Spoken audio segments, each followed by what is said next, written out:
miles. But like if I were in the middle of nowhere right now, I wouldn't be ready to stop. I think 8 to 10 miles is a good distance to plan on. I think 8 to 10 miles easily in a day, which I know a lot of people do 20 miles in a day. The Glastonbury hike, I did 12, and that would have been a full day for me. It was pretty rigorous hiking. I don't know how much of that was saved or not. I forgot to delete the files from the last hike. So I'm looking for a Blue 3 trail. I just walked down Hartnett, and according to the map it goes straight, but I don't see it. So I'm wandering around trying to find the Blue 3. Wasting time. Hartnett came out there, and I don't see a trail going anywhere. So I guess we'll go down. I'm assuming this is Bear Swamp Road. We'll go down here until I figure out where to cut across.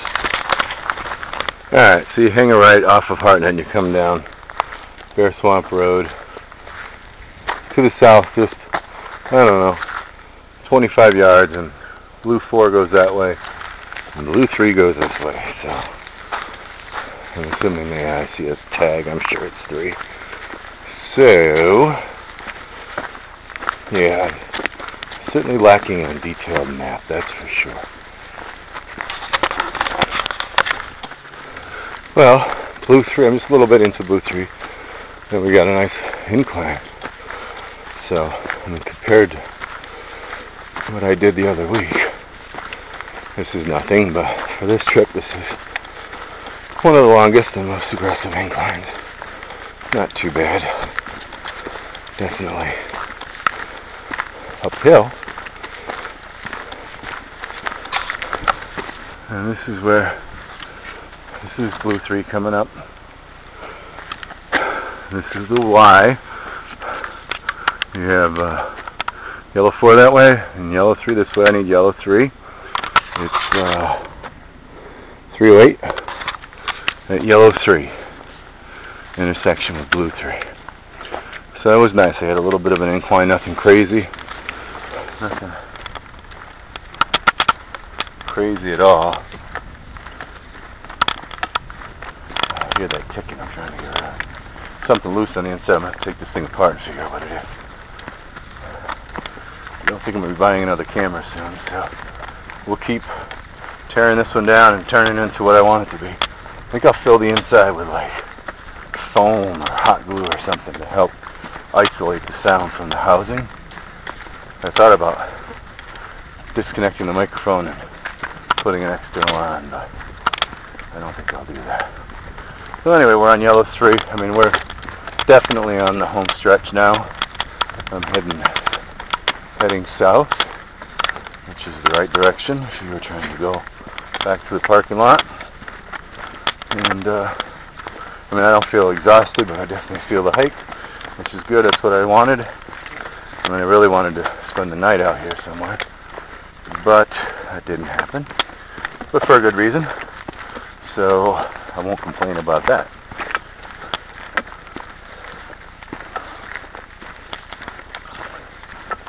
I haven't seen any reliable water. So, I mean, there's that swamp back there where I was at the rock. There's some water. Would you like to drink that? Actually, it doesn't look too bad. It's certainly not moving, though.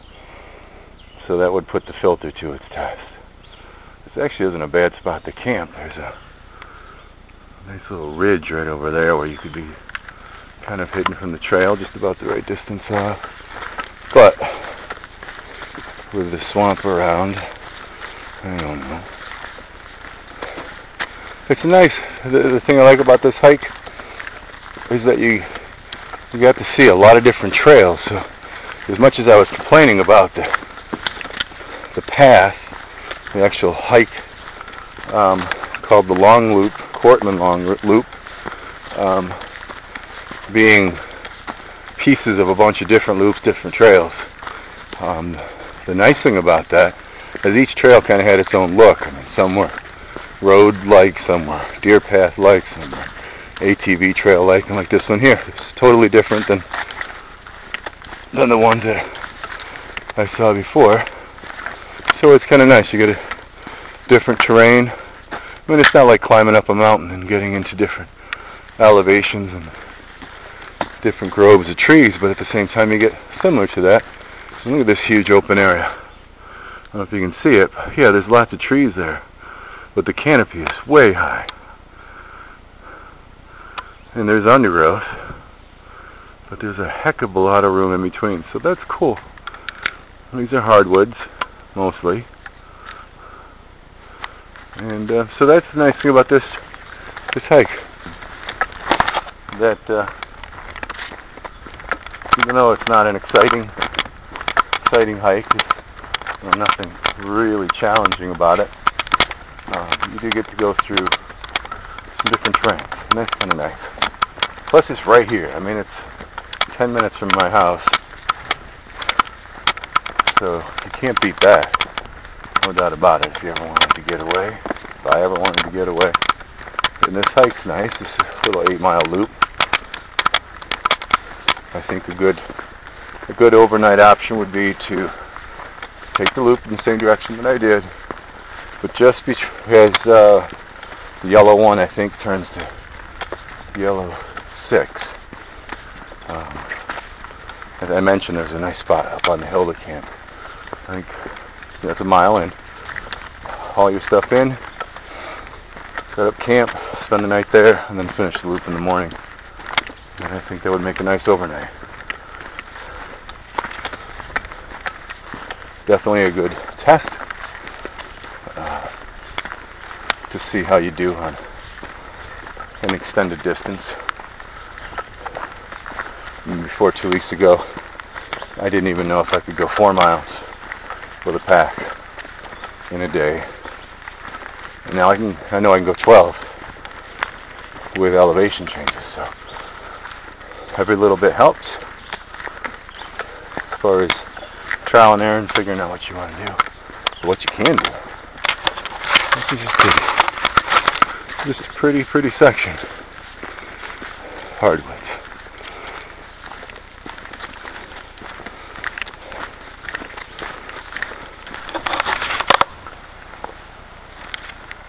Alright, yellow 3 comes down here and then crosses Bear Swamp Road. I got 325, and that's right across Bear Swamp Road is right across Bear Swamp Road is trail number 2. Yellow 2, which is the next leg. We go yellow 2 picks up yellow 1, and we're back. So we're almost done. I mean, maybe a mile at the most. So I started at 10 minutes to 12, and then 1 more mile, about half an hour, 4 o'clock, 8 miles. So 2 miles an hour. That's what it seems to be working out at. Under load, 2 miles an hour. The next thing to do is get the kids out here and see what kind of time we can do with them and see if we can actually maintain the same pace. You know, if there's a 50-mile trail somewhere that I want to do, I know that it's going to take me 25 hours to do it. So, that's 3 days. 3 8-hour days. 2 12-mile days. No. 3. It'll be 3 days. So I know how much vacation time I ask for.